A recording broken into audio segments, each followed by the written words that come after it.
Is that something? Woo! 40 feet of gorgeous, gorgeous boat. Boat has been around the Horn. It has also toured the canals of France. Hi there, this is Captain Q. Join us as we travel hither and yon to show you some great deals on some really interesting boats and maybe learn just a little bit with each one. So I got the weekly phone call from Captain Q and he said, come meet me in southern Maine. You've got to see the most epic blue water boat that has ever been made. This boat has got the story to match. It is just amazing. You've got to come see it. So I'm going to head off and go meet Captain Q and see what he's got.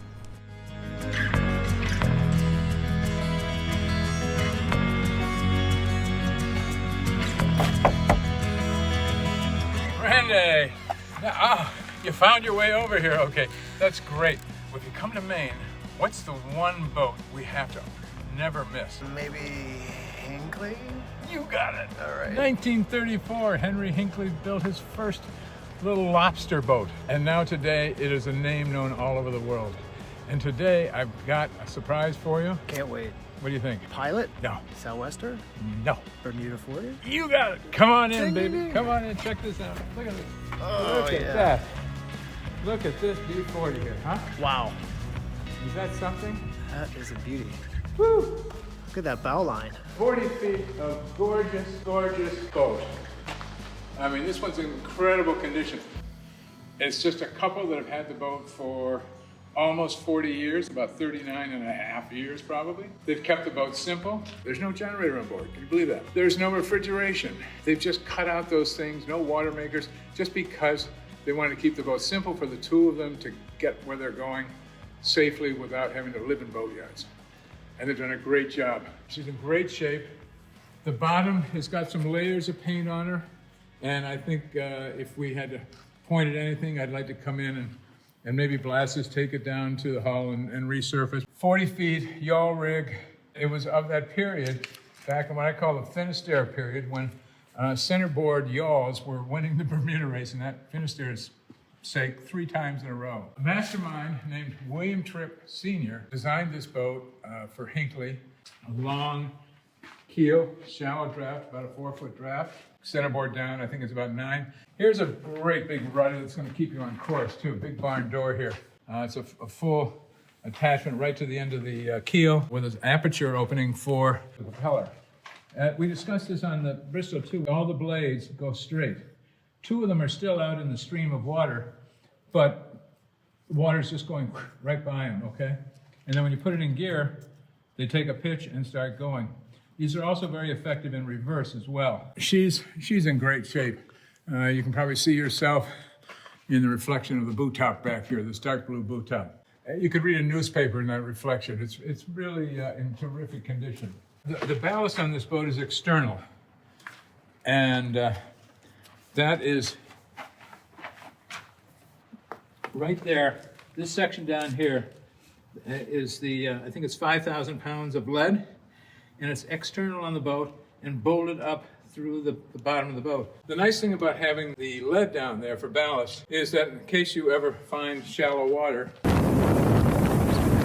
but when it hits, the lead will absorb a certain amount of that. It will dent somewhat and allow the boat not to be just torn apart. This is a Dyer 7-foot, 11-inch dinghy, sailing dinghy. See, it's got the place for a mast and the centerboard. And these are great. We had one when my wife and I were first married. We took it down on our cruise, on our honeymoon cruise. And a lot of time we'd anchor somewhere and then drop it over the side, put the mast in, and just go for a little sail around the harbor. Oh boy. First thing I see is 7 coats of varnish on the tow rail right here. Oh my gosh, look at that. And a nice rub strake. Even the rub strake is varnished with a nice stainless steel covering piece on it.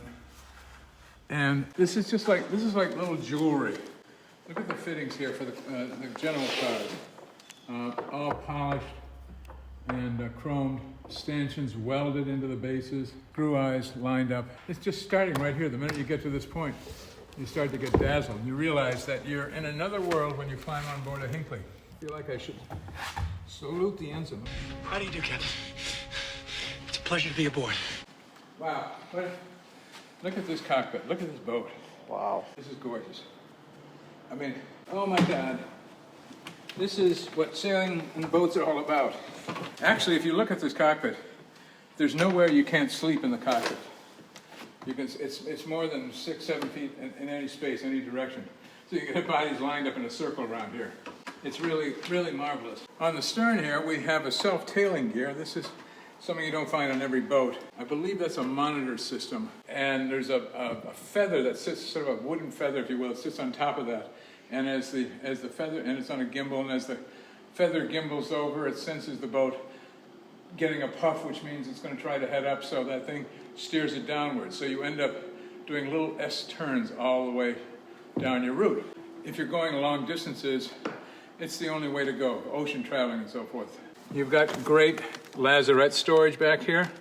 The inside of this hatch is varnished. Here we've got 2 propane tanks in their own separate locker. This is airtight, and there's a hole in the bottom of this tank that will lead out to the ocean, probably out through the counter. Voluminous, another whole stateroom down here. Same thing on this side. Is this a choke for the engine? What is this? Oh, no, that's just a kill switch. Pull that up, the diesel, and it shuts off the air supply to the engine. Here, this is called a bridge deck. This is coming up to the safety factor of having a thing high enough so that you won't get water pouring into the cabin. Safety first in all these boats. She's a beauty. You got the little galley ordering window? This is the drive-by window. Yes, Yeah. You like those, I know. I do. Now here's a Durade that'll practically suck you in it if you go by it. So don't get too close to it. An ideal windlass. It takes chain. Do you say it's electric? It's electric, yeah. Yeah. This molded nose piece here is a classic. It's sort of like the The Jaguar. hood ornament, exactly. You can have a dance going up and down these side decks. It's just a volume, a total ton of room.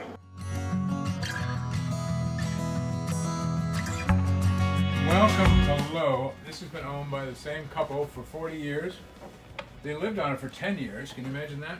They've modified the interior from the standard 40-footer of the day. The port side here, as you're looking at it right now, looks pretty standard with a settee berth, and this will probably pull out. And there's a pilot berth behind it filled up with sails. On the starboard side, they've done something unusual there in creating a chart table, navigation game table, computer table, and then there's sort of a little couch behind that. They have no pilot berth on that side, no storage to speak of. And what's said about Hinckley is that they tend to build wooden boats and then put them inside a fiberglass shell. The headliner is very nice and clean and clear, and they've had no issues up there, it looks like. The obvious things right off the bat are this tall silver heater right at the end of the galley table, and I believe, given the line leading up to it, it's either propane or oil fired. I don't have a note on that just offhand. They've lived on this, and when you live on it year-round, you've got to have heat, and that's their heat source. They wanted to keep things simple, so there's no refrigeration, there's no air conditioning either, and there's no generator. For where they were going, they didn't want to have to worry about having to fix it, and if it's mechanical at some point in its life, it's going to break down. So you've got a good-sized ice boxes here, and interconnected. That's pretty large, and it's all stainless lined, so easy to clean and maintain. And up here, somewhat like Bristol, here's a chart stowage. Everything closes and locks and opens on a Hinckley like that. It's just perfectly fit. One thing is nice too, along the side of the cabin trunk is this little trough here. It's a handhold, and you can actually hold on to both sides of the boat at one time. A good place to steady yourself, again, in a seaway. The boat's rocking and rolling. Galley side here, we've got a 3-burner stove and oven. This is a big shipmate, and a little bigger oven. Sliders all around here behind for food stock, canned goods, and so on.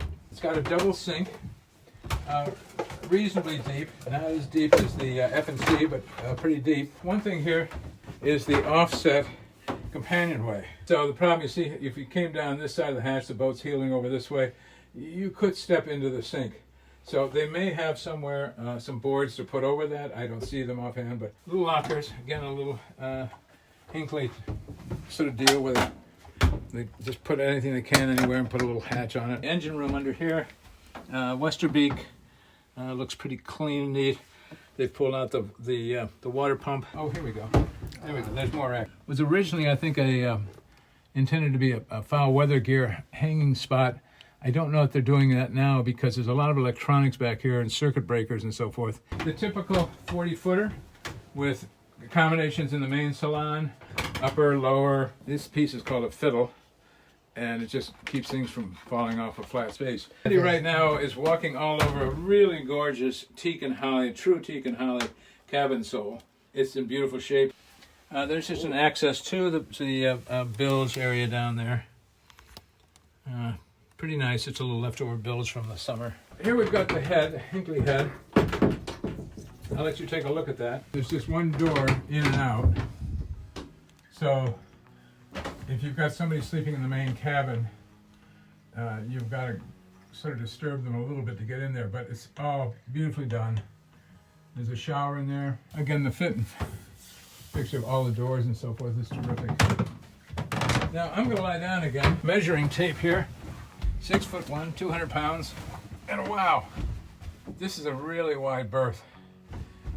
And there's one just like it right over there. And this is something look. This is again Hinckley quality. Just look at the overhead right here. Can you get that on your camera? Sure can. It's all varnished, and I don't know how many coats are on that. At least 2 or 3, 4. But just beautiful. So you're surrounded by wood. This is the wooden boat they built inside the plastic hull. And I really would like if you could just hand me my Coke and the rest of my sandwich. I'll stay here for the rest of the afternoon. This is pretty delightful. Hanging locker right here for your foul weather. This is a separate locker now. These are 2 separate lockers, I believe. Yep. So this is your foul weather gear locker. And then the other place, this is where you put your blazer and your Nantucket Reds. There's just nothing not to like or not to be happy with when you're on a Hinckley. What's your favorite thing about this particular boat that you've seen? She's pretty. She's definitely a pretty boat that we want to be seen in. One thing I noticed, because my foot noticed it first, was this stove and this passageway. I have to admit, I wouldn't be nuts about that myself, but I think it's trying to get the best flow of air past it by putting it there. Okay. This is like buying a top-of-the-line car. Everything is just so. Everything is built by craftsmen. There's no shortcuts. You can't come to Maine and look at boats without seeing at least one Hinckley. Absolutely extraordinary. The boat was perfect. It looked as though it just came out of a mold, and I don't know how they did it. They actually lived on board it for 10 of those years. Really a beautiful boat. In this particular case, with this particular boat, this couple took off and did some serious sailing. Shortly after they got her, for a trial run, they did a transatlantic passage. As far as I know, there were just 2 of them, husband and wife team, doing this. They came back and they said, well, that worked out pretty well. I guess we could keep going. So let me explain whether or not this is a blue water boat. I'll give you a number of their ports in their next 7-year circumnavigation.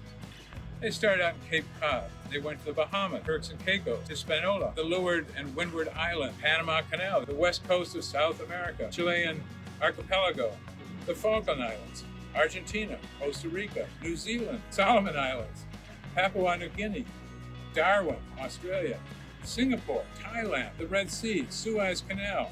They went up through Europe through the canal system. They ended up in Paris some way, and then over to England, and then took what's known as the Viking Stepstone. Left England, stopped at the Faroe Islands, Iceland, Greenland, Cape Breton, Nova Scotia, and of course, why not end up in Maine? That list is amazing. 7 years to circumnavigate. This boat is capable of going anywhere. It's so incredibly perfect. B40 is a standby. It will be there forever, and there will always be a need or a want for a B40. They're very special. They have great wide decks. They have a very comfortable, safe cockpit. This is special. We have to take a little extra with this because, first of all, obviously, she's a 10. She's floating, she's a boat. But because she's a Hinckley, she goes automatically to 5. And today, I have to tell you, given the list that I've just read to you, she gets an automatic extra 5. This is a 20 on the cue ball rating, okay? Wow. There you go. Hinckley forever. Unprecedented. Unprecedented. There might not be a more blue water boat, right? With a Hinckley, you always feel secure. She's so solid, she's so trustworthy, you feel you could go anywhere in this boat. And this particular boat is available today in southern Maine, and right now I would say she's ready to go anywhere in the world.